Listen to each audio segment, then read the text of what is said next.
Nos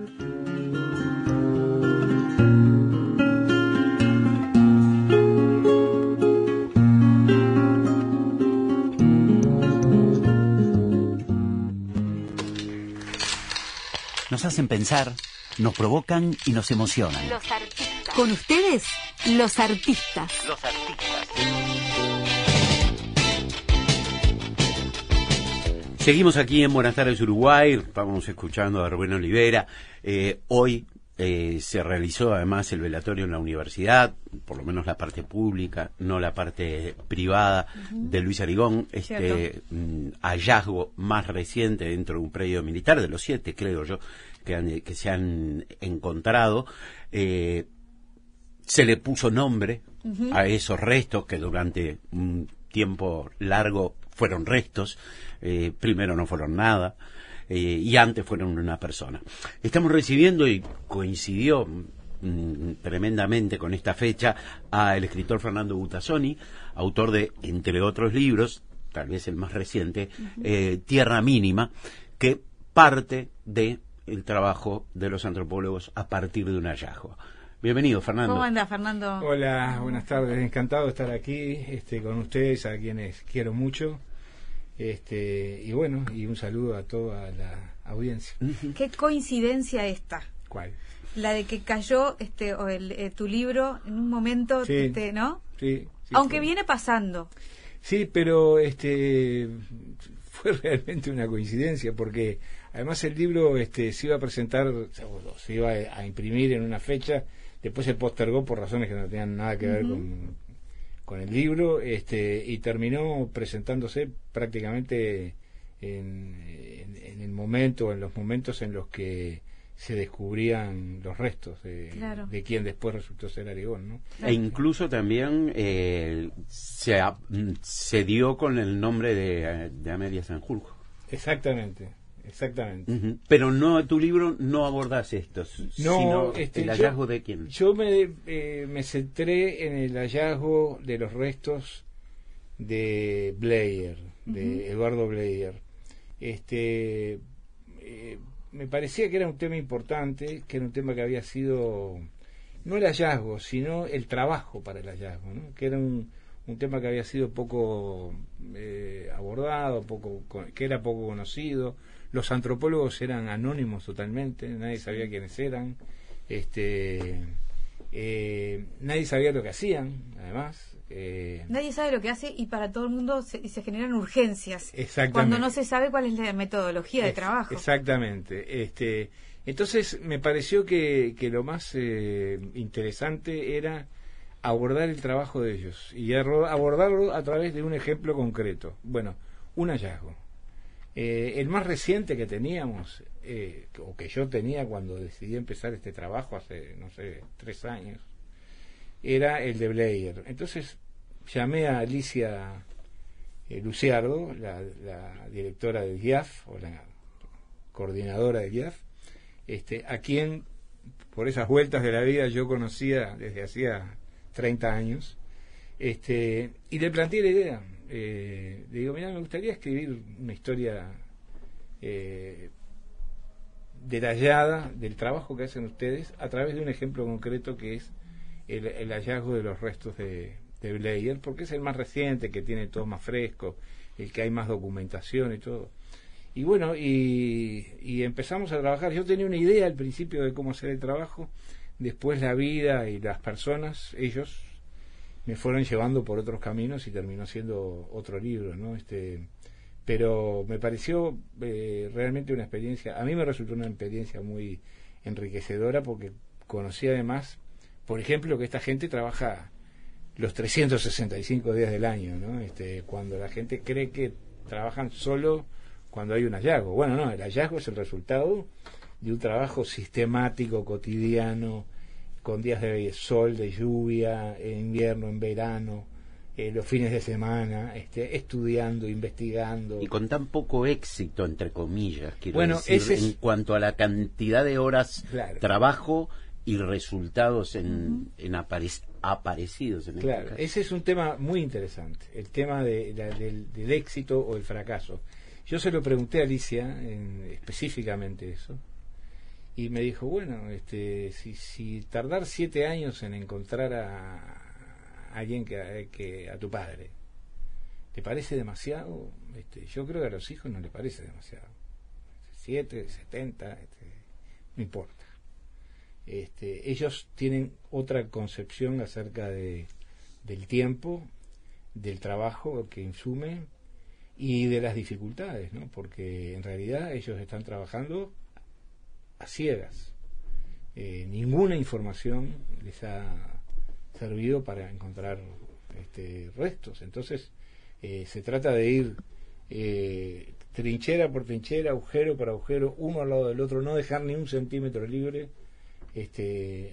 para buscar a ver si se encuentra algo, y como se ha ido encontrando, ¿no? Es gente muy especial, desde ya lo digo, ¿no? Los antropólogos forenses, que acá en Uruguay son un grupito muy chiquito, son 10, 12 serán. Que no es una carrera que no, tenga mucha campo, historia atrás no, en nuestro país. No, prácticamente los primeros, el primero que fue López Más, es típicamente un arqueólogo de formación, de vocación, además. Ahora presenta un libro sobre los cerritos de indios, de vocación arqueológica, es decir, lo que en otros países fue una profesión con determinadas características, por ejemplo en Estados Unidos, en Argentina, en México, acá era casi una excentricidad, ¿no? La antropología forense. Y de a poco se ha ido abriendo como un espacio a nivel académico, con grandes sacrificios y con grandes dificultades, y con grandes debates también, para poder encontrar un nicho de trabajo que les permitiera desarrollar esa tarea que para mí personalmente es muy importante, que es mantener prendida la llamita de que hay gente que no está y tiene que estar, ¿no? Claro.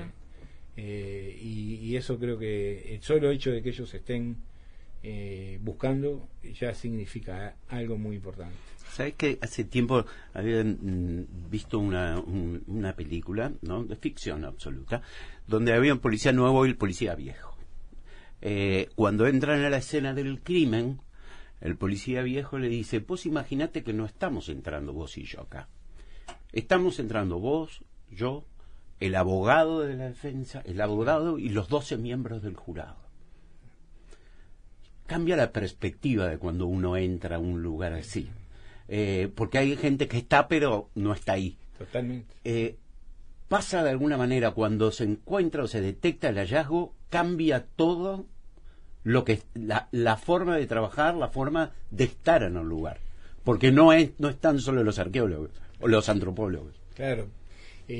Hay muchos protocolos, algunos razonables fijados por la justicia, otros menos razonables fijados por las Fuerzas Armadas, pero lo cierto es que hay una serie de mecanismos, protocolos, que se activan en el momento en el que aparece un hallazgo, ¿no? un hueso, porque en realidad lo que suele aparecer al principio es un pedazo de hueso, o un cascote de cal, o un pedazo de cal.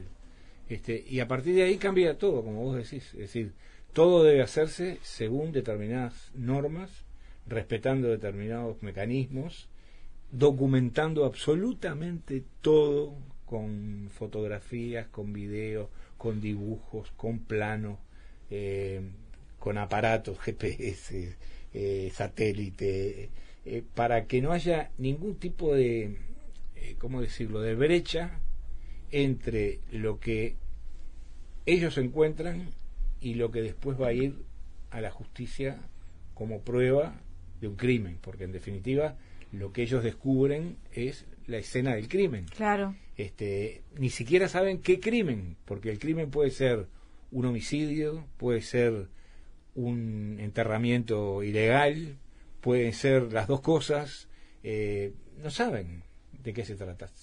Saben que en un predio militar encuentran un hueso, después de estudiarlo, que no es tan fácil, yo aprendí que no es tan fácil, después de estudiarlo en el lugar, sin tocarlo, llegan a la conclusión de que ese hueso es humano.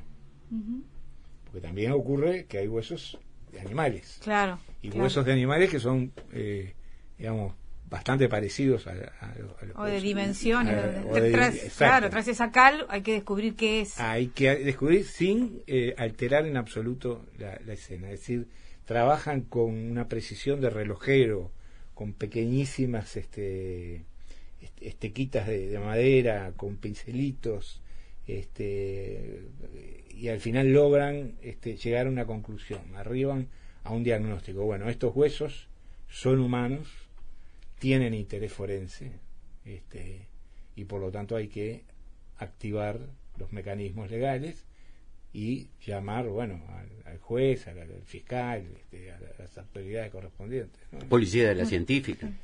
Bueno, eso lo impone después, posteriormente, el juez o el fiscal. Y te voy a decir que tocas en cuanto al fotógrafo, ¿no? Tocas un tema bastante, que por lo menos yo lo percibí. Todo esto lo estoy hablando a nombre mío y no, por favor, no del grupo de antropólogos ni nada por el estilo, con quien tengo mucho cariño, pero una distancia enorme, ¿no?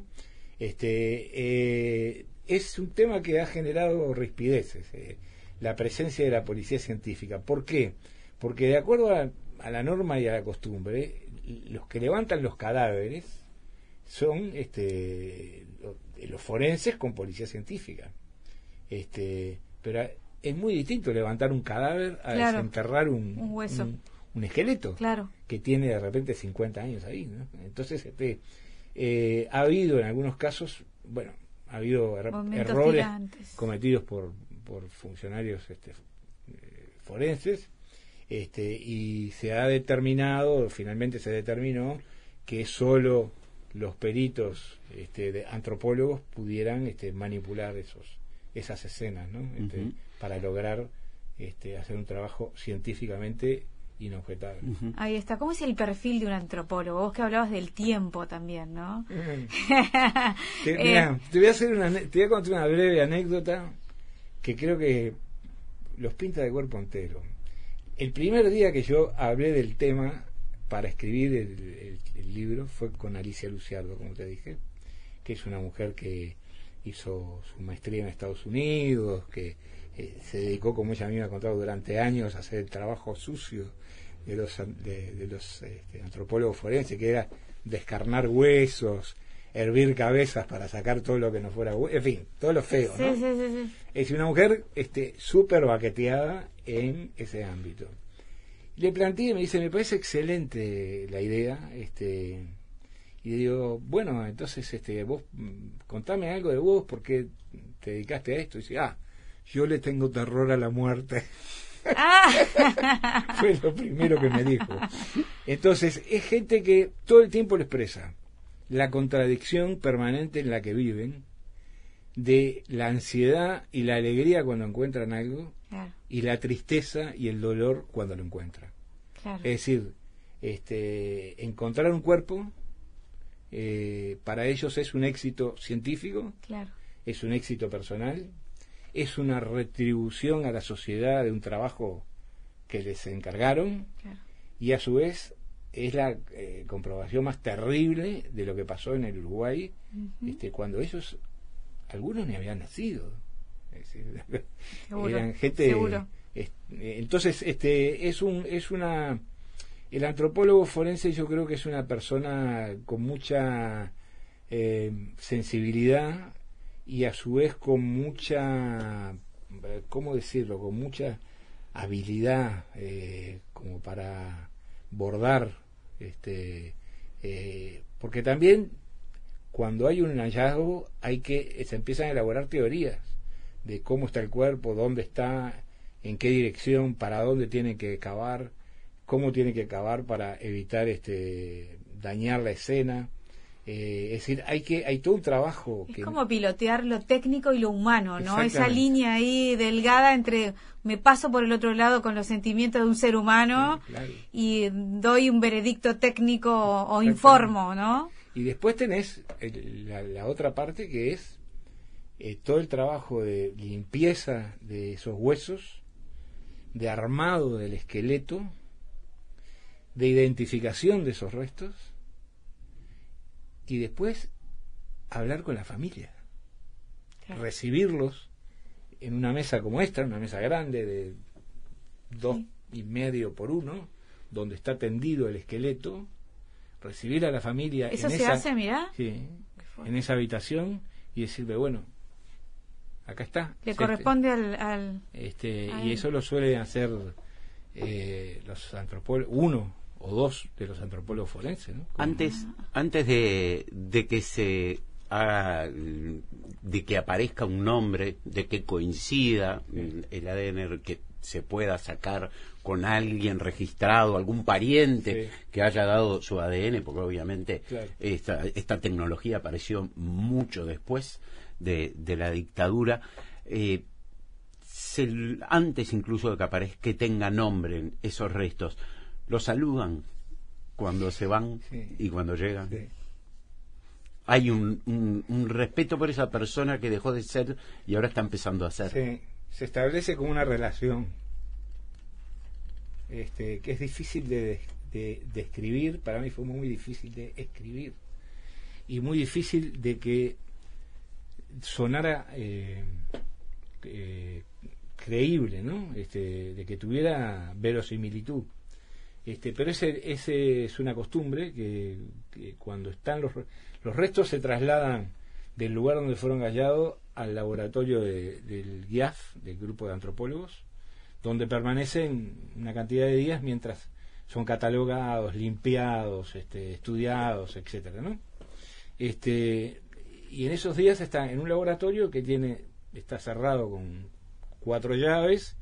La única que tiene acceso a ese lugar, que tiene las llaves, digamos, de acceso, es la directora, Alicia Luciardo, y siempre trabajan, cuando están los huesos esos ahí, que de repente son 15 días, 20 días, o un mes, trabajan 3 o 4 antropólogos de la mañana a la noche, turnos de 12, 14 horas, ¿no? Trabajando en los huesos, limpiando, estudiando, etcétera. Siempre cuando entran, los saludan, buenos días.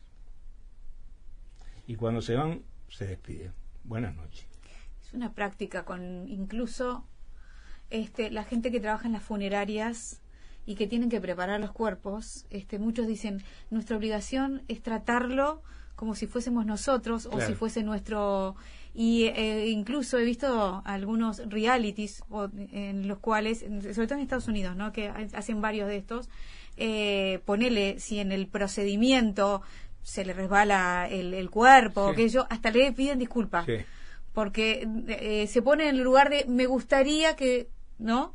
Que si fuese yo, tú tuvieses la delicadeza, porque yo puedo ser o puedo haber sido tu padre o tu hermano o qué sé yo. Hay como un respeto más allá de que lo que tenemos ahí es un cuerpo. Ellos tienen, los antropólogos, tienen cientos de anécdotas referidas a ese tipo de cosas, ¿no? Esto no es un protocolo establecido que hay que saludar. No, claro. Es una cuestión absolutamente espontánea, la ven con absoluta naturalidad, y yo creo que a ellos les hace bien, porque también hay que vivir con ese trabajo, ¿no? Yo pienso, nosotros vamos a hacer el 8 de octubre, la semana que viene, en la Feria del Libro, vamos a hacer un panel con todos los antropólogos para que la gente que quiera vaya y le haga preguntas o converse con ellos. Va a ser una especie de charla abierta con el grupo de antropólogos, ¿no? Y ellos van a explicar muchas de esas cosas, pero yo he ido a la casa de algunos, he hablado mucho con todos, y digo, vos imaginate tener que estar metido 1,5 metros bajo tierra, escarbando, tratando de sacar de a poquito el barro de un cráneo, y después te salís de ahí, te cambias de ropa, te bañás, te vas para tu casa, algunos tienen hijos, tienen que hacer la comida, tener una vida común y corriente. Entonces, es muy difícil, ¿no? Porque el trabajo de ellos no tiene nada de común ni de corriente. Es un trabajo absolutamente, yo diría que extraño, ¿Y sentiste debilidades en ellos en ese sentido? ¿O, cómo te voy a decir, repensar la profesión en ese sentido? No, en ningún caso, ni en ningún momento, al contrario. Lo que sí sé es que hay varios de ellos que les encanta la arqueología tradicional, digamos, ¿no? La arqueología prehistórica, por ejemplo. Y muchos añoran el campo, salir al campo a hacer exploraciones arqueológicas. Pero ninguno está arrepentido, al revés. Y además hay una pasión que es científica, pero también hay una pasión que es, yo diría, más de carácter político y social, ¿no? Es decir, formás parte de la historia vos también. Sí. Le das el giro a la historia que la historia está precisando. Exactamente. Como que sos un protagonista en ese sentido. Y ellos, ¿no?, eso lo tienen claro. Entonces se sienten que me lo han dicho muchos, ¿no? Que lo hacen además porque consideran que es su deber, su obligación, y les resulta importante. Les resulta el trabajo no solamente interesante, sino importante. Claro. No recuerdo quién fue que dijo, creo que con buen tino, que la arqueología en general es un trabajo muy interesante, pero que la antropología forense, además de interesante, es importante. Claro. Y ellos sienten que están haciendo un trabajo que es muy interesante, muy tedioso, porque de repente se pasan un año o un año y medio excavando en un campo gigante. Imagínense, no sé, el Parque Roosevelt, ¿tá? Todo el Parque Roosevelt, excavando todo el Parque Roosevelt sin encontrar absolutamente nada. Para lo cual hay que tener un temple y una resistencia y una, yo diría que una resistencia psicológica además, ¿no? Muy especial. ¿Y no expresaron como cierto coraje por esto de que de pronto hay gente que tiene datos y no los da? ¿O ellos se abstraen, digamos, de esa parte? No se abstraen, tienen plena conciencia e indignación de que ellos tengan que hacer ese trabajo. Que se duplica y se triplica porque hay gente que no quiere hablar. Claro. Por razones además a estas alturas incomprensibles. Después de tantas décadas, claro. Medio siglo. Lo que hay es sobre todo, yo diría que indignación y incomprensión acerca de por qué no se brinda más información, sobre todo cuando se va aclarando el panorama, porque a medida que entran a aparecer restos, claro, se encuentran personas. Por ejemplo, en el batallón 14 de paracaidistas ya se han encontrado 4, todos en un área muy pequeñita, más chica que el estacionamiento ¿no? De aquí de la radio. Es evidente que eso es un cementerio clandestino. ¿Dónde están los otros? Hay que excavar en lugares difíciles, con piedra, a veces lugares difíciles de acceder. Hay un robledal, un monte de robles que hay que tirar abajo. En fin, son situaciones muy complejas, ¿no? Muy complejas. ¿Y hay presión de los familiares de detenidos desaparecidos? Yo creo que la sola existencia de la asociación de familiares es una presión, y yo creo que es una presión buena, es decir, una presión que yo valoro mucho, que presionen, y que presionen a todos, que me presionen a mí también. Es decir, yo cuando escribí el libro también pensaba en ellos, y también me sentía presionado, no porque me llamaran para decirme cosas, porque ellos ni siquiera leyeron el libro antes. Pero me parece que es importante que haya una organización que tenga potencia, que tenga poder, que tenga visibilidad y que presione, porque lo que está demostrado es que si no se presiona, y esto está demostrado desde el año 85, no es una cuestión del gobierno actual, ni del último gobierno de Tabaré Vázquez, ni de Pepe Mujica y Fernández Huidobro. Esto es una cuestión que viene desde la recuperación de la democracia, desde el año 85. Si no se presiona, si no se aprietan las tuercas, si no se arrincona a los que tienen que hablar, no van a decir ni media palabra. Entonces, me parece que la presión que pueden ejercer los familiares sobre los antropólogos forenses es dura, es compleja de manejar, pero la han sabido manejar y creo que es útil, ha sido útil.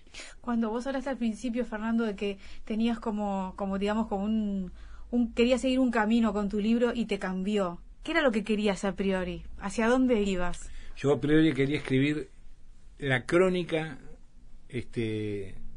limpia, sin ningún tipo de desvío, digamos, sí, de el hallazgo de los restos de Blair, el trabajo con sus restos, sí, el descubrimiento de identidad y punto. Y después terminé hablando sobre las personalidades de los antropólogos, los líos que tienen entre ellos,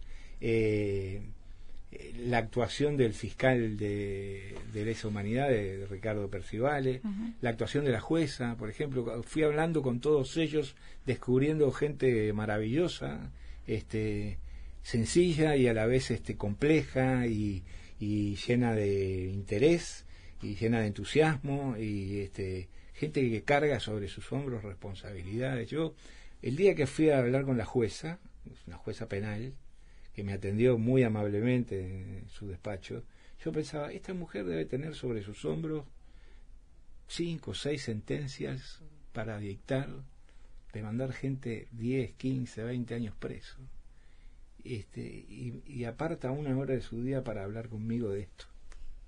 Entonces son cosas que, si uno no las mide en su real dimensión, tal vez no tengan el valor que yo por lo menos le doy. Y eso lo traté de transmitir en el libro, ¿no? La eficiencia, la profesionalidad y la dignidad con la que todos los que intervinieron en el caso actuaron. Inclusive el enlace militar del Estado Mayor, que estuvo presente obviamente, que también desempeñó un papel importante, porque había una circunstancia muy especial, que era que se empezó a trabajar realmente en el cuerpo, en la excavación, a media tarde de un día que amenazaba lluvia y tormenta. El hallazgo, digamos, la trinchera estaba en el borde mismo del arroyo Miguelete. El arroyo Miguelete ahí desborda con gran facilidad, es decir que al estar descubierta la tierra, si había una tormenta con una lluvia intensa, que era lo que estaba pronosticado para la madrugada, se llevaba todo, se llevaba los huesos, se llevaba lo que hubiera. Decidieron trabajar de noche, trabajaron toda la noche sin dormir, y había que conseguir luces, equipos claro, de generadores de energía, etcétera. Bueno, eso, alimento. Bueno, claro, hubo parte de esos elementos técnicos que los proporcionó el ejército gracias a la digamos, actuación o a la diligencia, digamos, que tuvo este coronel, ¿no? Entonces creo que ahí hubo una historia, hay una historia que yo cuento. Tampoco quería ser demasiado minucioso en cada uno de los episodios, pero hubo muchas cosas muy importantes y muy interesantes para reflexionar todos, ¿no? Fernando, y vos da la sensación, además, digo, que hay por lo menos 2 hallazgos en los que Alicia Luzardo estaba de viaje. Bueno, sí, curiosamente. A mí me llamó la atención. Pero además estaba de viaje en circunstancias. Fíjate vos, cuando aparecen los restos de Blair, es decir, se descubre que hay un enterramiento, ella estaba volando de Santiago de Chile a Montevideo, estaba a 1 hora de aterrizar en Montevideo, así que estaba prácticamente llegando. Cuando se descubren ahora los restos de Arigón, ella estaba aterrizando en San Pablo. Es decir, por suerte no muy lejos, ¿no? No, o sea que si se la requería, claro, podía estar rápido. En San Pablo fue prácticamente un frontón, ¿no? Claro. Llegó y volvió. Llegó y volvió. Y en el viaje que yo relato, el de Santiago, ella venía de México, de un trabajo de forense, de antropología forense muy complejo en México, es terrible, ¿no? México, levantás la tierra y encontrás... Sí, no, y las cosas que encontrás. Sí, las cosas. No solamente encontrás gente, sino las cosas que encontrás. Ella volvía y no había podido dormir. Primero tuvo que hacer un viaje por tierra de 300 y pico de kilómetros, desde el estado de Guerrero hasta Ciudad de México, una zona infectada de bandas narcos, que además secuestran, asesinan por deporte, ¿no? Después tuvo que hacer el viaje de Ciudad de México a Santiago de Chile, no pudo dormir durante el viaje, porque además el trabajo había sido terrible en México. Y después el viaje de Santiago a Montevideo, cuando llega a Montevideo dice, bueno, voy a dormir. Enciende el celular y lo que se encuentra es con que aparentemente, todavía no estaba confirmado, había un hallazgo. Se fue derechito para el cuartel a ver qué era lo que había, y de ahí siguió 40, es decir, Alicia estuvo 72 horas sin dormir, sin pegar un ojo en ese trabajo. ¿Vos sentís que estos profesionales puede que tengan datos que no los pueden dar por protocolo? Digo, porque vas a escribir un libro y contás un montón de cosas. ¿Hay cosas que no se pueden decir, digamos, desde su lugar de trabajo? Bueno, yo algunas cosas no las cuento en el libro. Pero no las cuento sobre todo no por razones de secreto ni nada, sino más que nada por deferencia, en algún caso deferencia hacia alguno de los antropólogos, sí.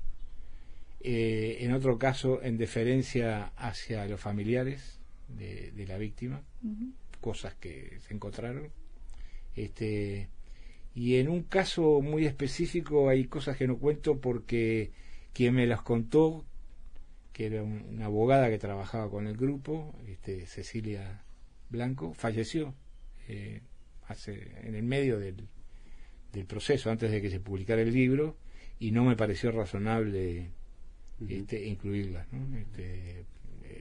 Esas cosas. Fernando, muchísimas gracias por estar con nosotros. Un placer, muchas gracias por venir. Un placer además haberle leído el libro, recomendarlo absolutamente, porque más allá del caso Blair, este nombre y apellido que tiene, es algo con lo cual estamos conviviendo como sociedad. Exactamente. Hoy estamos ante una situación similar, idéntica a alguien que primero fue una persona, después fue tratado como una porquería, ¿no? Claro. Como si no tuviera nada, sí. Y hoy por hoy recupera nombre y apellido. Para mí es muy importante, sí, esas cosas son muy importantes, y yo siempre digo, no nos damos cuenta, pero estamos caminando sobre tumbas, y eso nos hace mucho mal como sociedad, y debemos hacer todo el esfuerzo posible para que eso no ocurra. Les agradezco, les reitero la invitación a todo el que quiera ir el 8 de octubre a las 8 de la noche en la Feria del Libro, que es en la Intendencia. Va a haber una charla abierta con todos los antropólogos, así que allí le podrán hacer todas las preguntas curiosas que quieran. Bueno, gracias Fernando, un gustazo. Gracias a ustedes. Tierra Mínima, de Fernando Butazzoni.